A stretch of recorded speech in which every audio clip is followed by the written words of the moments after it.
Hi, everybody. Special guest, my hubby, Joshua Ray. You remember him. We wanted to talk to you about politics today because this is a subject that comes up so often, and it's a little frustrating, especially for a young couple like ourselves who are in our 30s, and we've definitely been voting, but politics, to me, involve the Bible and involve God. And I have noticed something about our culture, whether it has to do with the church, which is the body of Christ, or politics, that we fall into the same categories. And so Joshua's going to be giving me that feedback. You're going to hear him and maybe see him pop in and out of the videos as he chooses. He's actually going to be working on something else. But while I talk to you, I wanted you to be able to hear from a couple's perspective, a male and female's perspective, of two people who have chosen to accept salvation from our Heavenly Father. And then what happens when we are two people who have also had to walk away from toxic families but be known as Christians, and then choose accordingly in our country to stand alongside of other people that may or may not like our political views, and how we operate underneath that. So with that being said, I'll let him go. He can pop in and out. He's so funny. I love him. You notice how we're total opposites? So you'd think we would be total opposites on everything, right? Not really. We actually love the same colors. We love the same type of movies. We love everything actually the same. We go about it differently. So he's been very supportive of my speaking to people. And as a wife, that is absolutely, look at the smile on my face. Before I do these videos, I like to think about so many great people around the world who are talking. And so why should I talk? Well, I'll be honest with you. Maybe I'm just talking to one person out there, and that's okay. If I would have had somebody like myself come alongside of my life and explain to me what had been happening in her life and how I could benefit from asking questions and speaking out and learning things, maybe I would be even further along. Let's not hesitate to dig into this subject, politics, because it's like you're cursing. When somebody brings up politics, I've noticed how people vanish, okay? But what I don't understand about that is, I've watched our culture. Remember I told you that I grew up, I grew up in a conservative home, which means there were a lot of subjects that if we chose to bring them up, like sex, drugs, and rock and roll, you were going to hear one side of that. You were going to hear how if you chose those sides, you were disobeying God. And on some point, that's true. But as a nation, we have forgotten what happens in our humanity, that when somebody tells us something, we need to go digging, especially in politics. And if we don't rightly divide the word of truth, which is God's word, then we don't even know how to vote in people, because what is a politician's job?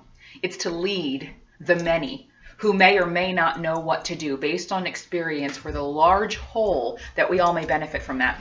One thing I've learned about politics is that if we get in a group of people one-on-one, I have noticed that there's an agenda.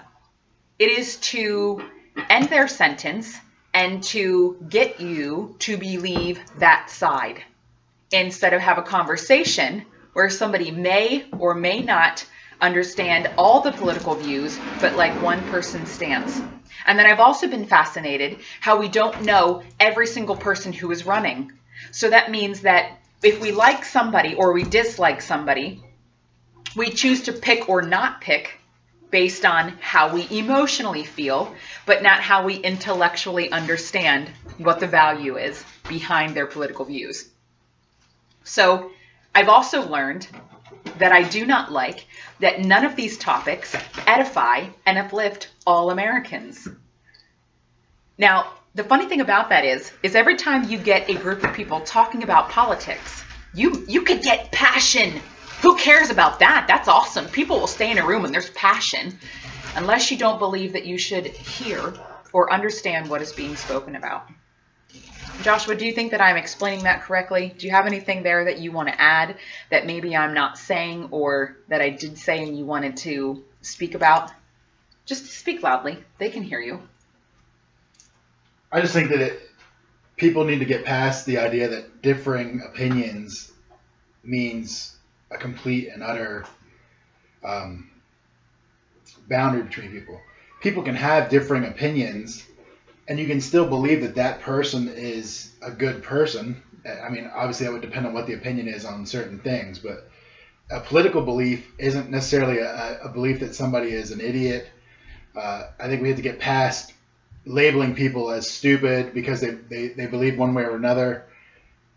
I think if you can't portray your argument in a way that doesn't tear down somebody else, then you don't really have an argument. Right. And see, we have been watching on Facebook. Now, Facebook is not the gospel of all places to go. Of course, you have all social media, and you really do have to do your research on social media. But I will tell you that what happens with these riots, because people stand up against each other, is that we aren't able to listen to each other. That's because each individual person has walked away from the true self-worth that we have, that the other person is due an answer, and you are due an answer. You are also due time to sit on that, to think about it, to collect it, to try to understand it fully, and to do your own research.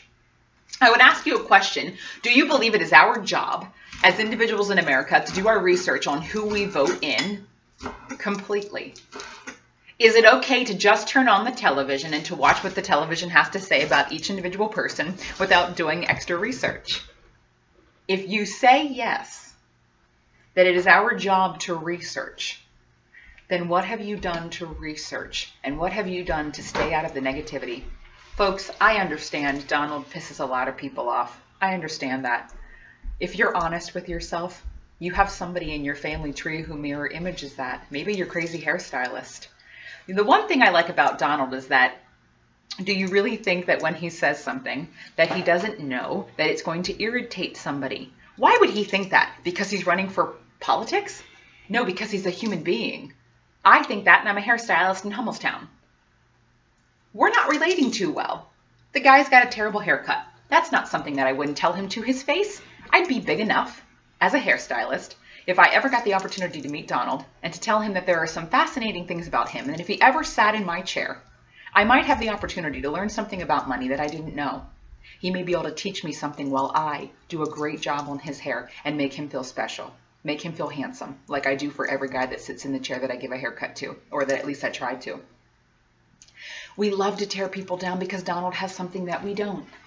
Well, first of all, he's got billions. Has he been bankrupt? Americans, you guys have credit card debt like you wouldn't believe, but because the bank hasn't given you a piece of paper that says you choose to use your money incorrectly, you somehow think that because you think you know about a bankruptcy that Donald Trump had, he is somehow not capable of running for the country. And instead of saying something positive about a man who would have to listen to billions of people bitch and moan and complain when they don't get what they want without putting the standard on themselves, who wants that job anyway? Then there's people like Hillary. I'd like to ask our country if we think she should be running. I'd like anyone to watch the videos on the people that are behind the scenes who have gone missing or have ended up dead because of something that she and her husband have had their hands in. And if your son has value, then the other son has value. And if that guy didn't have value, then if our children go missing, I don't think we get an opportunity to bitch, moan, and complain there either. We were built on things that had honor and integrity. And Joshua and I have seen that disappear in this society. My husband is extremely smart and got a full scholarship to college. Some of the things that we have recognized in Bernie Sanders is that he wants to give free education. It sounds fantastic. It does. It sounds fantastic. I would like to know where you're going to pick up the free motivation to get your ass out of bed. We could give stuff out all the time. I asked a lady if they would prepare lunch every day at 12:30 to 1, and everyone in the building got free lunch. How many people would show up between 12:30 and 1? I'd love to do the research myself. Maybe in the beginning because it's new and it's fun, but 12:30 and 1 isn't really a convenient time for everybody in the world to eat a free lunch. And what are they serving for that free lunch? Is it what you want for the free lunch, or is it a free lunch? What are we getting for this free lunch? What is this free education? What's the curriculum? Who is bound? Oh, he wants to say something. I hit on something there. Go ahead, honey. Speak loudly. Well, we talk a lot about where do you find value in something.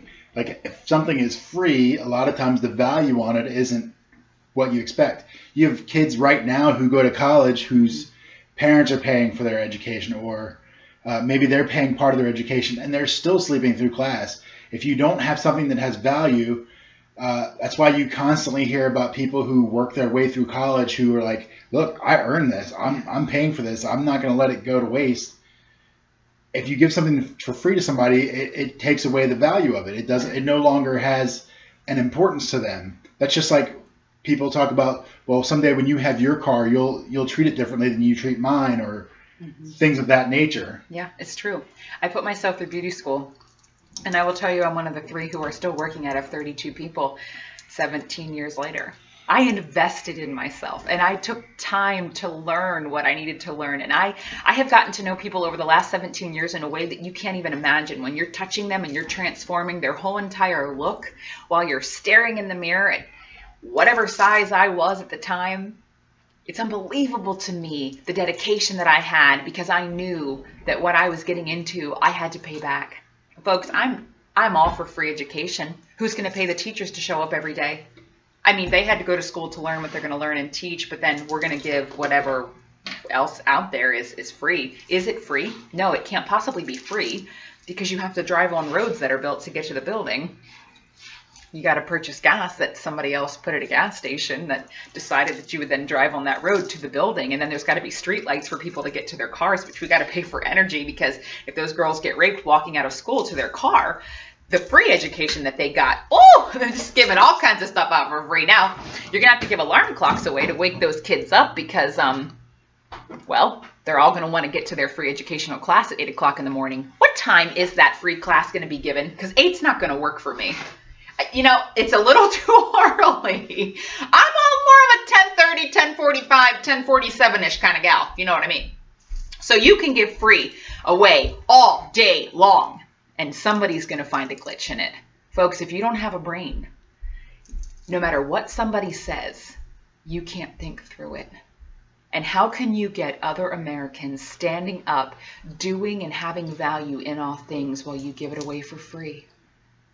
And then when everybody gets free education and a free job and a free ride, how much money will we make? Will we all make the same money? Because if that girl makes 6 figures and I don't, I can tell you this: do it yourself. It's going to backfire. You tell me I have to give out free haircuts and I'm going to shave your head. And if you bring in a Pinterest picture of some chick who's 10 pounds lighter than you with 5 hours of foils on her hair, and you want me to start giving you that for free, you're going to ponytail that up, because I quit. It's not that funny anymore. Our kids already are not taking responsibility. And what is so bad with responsibility? It's our job to teach the children how to love and value and to be accountable. How dare you say that, Laura? Somebody who comes from a conservative home who doesn't even speak to the family tree. Oh, folks, don't take it out of context. Let's talk about this. Sometimes you do have boundaries up on where you will get involved and where you will not get involved, and how much you will teach and how much you will say. My husband and I have definitely seen the lack of asking questions in our culture and feeding education to the brain by being intellectually sound to be able to get both sides of the coin understood before we make decisions in our own life. Being in our mid-30s, my husband being much older than I, the 3 years that he is older, he's way, way, way up there, closer to 40 than we'd like to say. He has seen how disgusting the behavior is from very young to very old because of the ignorance of accountability and responsibility. How can we take a political leader and vote them in when the people in the towns have lost responsibility? And how dare we put it on that man? That is something that is so out of context and has created so many problems. We need more than health care in this country. We need tragedy and obesity care. If we had health care, we'd have health. Health care is not found through the doors of the hospital. That's tragedy, sickness, and disease. If we had studied how to keep the human body healthy, which we have, then it would be our job to educate. We have educated. The rest of the people have made their decision. And then the chips fall where they fall. See, that's some of the problem in our culture that Joshua and I have seen, is that when we do make a decision and we don't like the outcome, it's not our fault anymore. that's where it's a little bit down on the political side. Once again, I ask us, whenever we are talking about the subject, are we edifying all people? All people are capable of change. Would you agree with me, Joshua? Absolutely. Just to talk about, we were talking earlier about the, people go to Trump rallies and you have Trump supporters and then you have the people who are against Trump and they're there. I think that's beyond me, that I can't understand why you would go someplace where people are coming to support someone just to bash them, and then when it erupts in violence, everybody's like, oh gosh, look at what happens. Well, that's what happens. If you call somebody an idiot, you're not changing their opinion. You're basically forcing them to become steadfast in what they're saying. Right.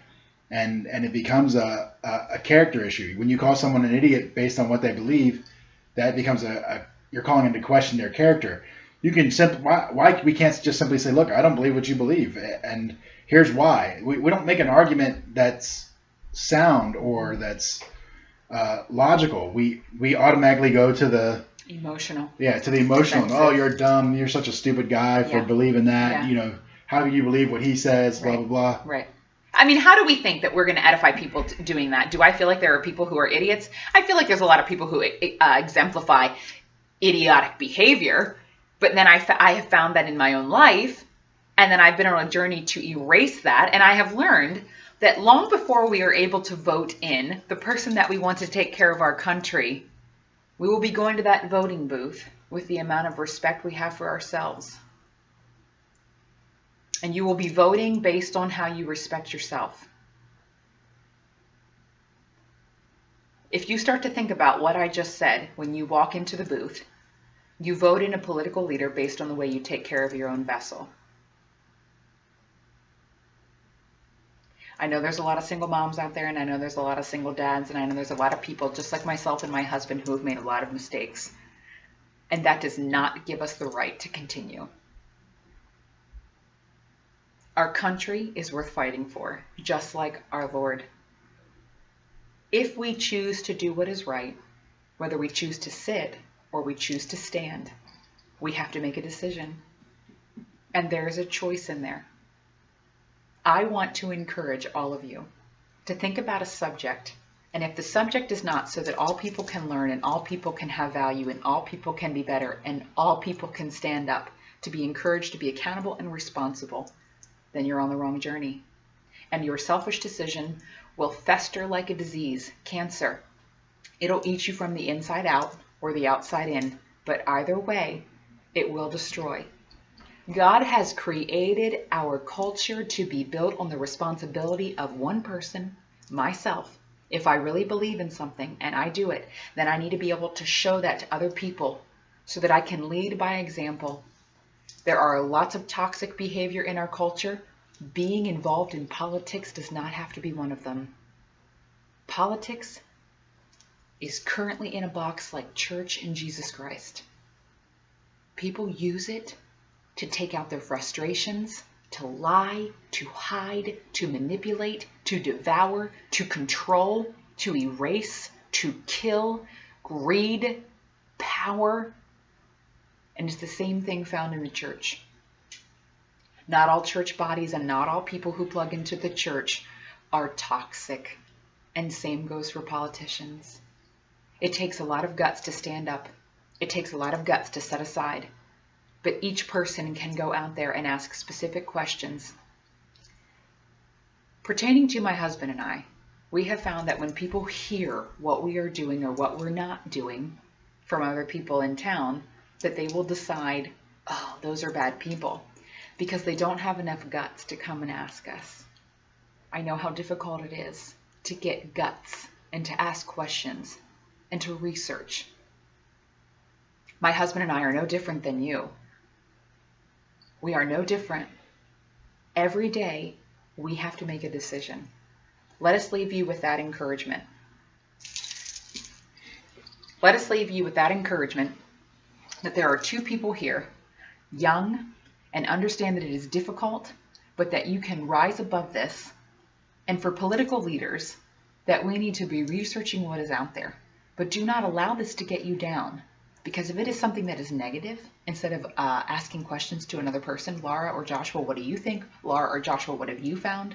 Laura, I'm not saying you have to come to us, but I'm giving you an example. You don't need to be discouraged by politics. You don't need to be discouraged by church. All that says is when you hit that bump in the road, it's time to start asking questions. You've gotten to a limit and you need to research more. You can find out more answers. God has given us the ability to continue to look. As long as we take the responsibility, we will continually find where we are needing to grow in our culture. If we are not edifying one another, then we're already on the wrong path. I already know, Joshua and I have said, we have people that we don't spend time with. And a lot of them are family members. That doesn't mean that we don't love them, but it does mean there's a boundary. And we also have a boundary on politics. Do I think that Hillary Clinton should be running for our political leader? I don't know how it would be ethically sound. But you're not always gonna find somebody who's gonna have all the exact beliefs as you. I mean, the reality is, people have a hard time agreeing on whether crunchy or smooth peanut butter is the best. So, I mean, if you're talking about politics, you're not going to be 100%, just because you're conservative and they're conservative doesn't mean that you guys necessarily agree on everything. You can't necessarily find Christian who have believed the same thing. So you have to understand that there's always going to be a little bit of back and forth in anything. So absolutely. Don't give up, though. There's two people out there who understand how difficult it is to make tough decisions, and that's okay. That doesn't mean that you hide to yourself, that you hide your political views, that you hide what's going on in your family tree, that you hide what's going on in your church. If you aren't able to tell 2 or 3 or 4 more people what's going on and share with them, then I ask you, what is your stance on any political view? And what does it matter? Because whenever we have something happening, whether it's good or bad, we should be able to share it. That's called accountability. It's tough, but it's worth it. Thank you so much, guys. Have a fantastic week. We're in May. Yay! Here comes the good weather. Talk to you soon. See ya.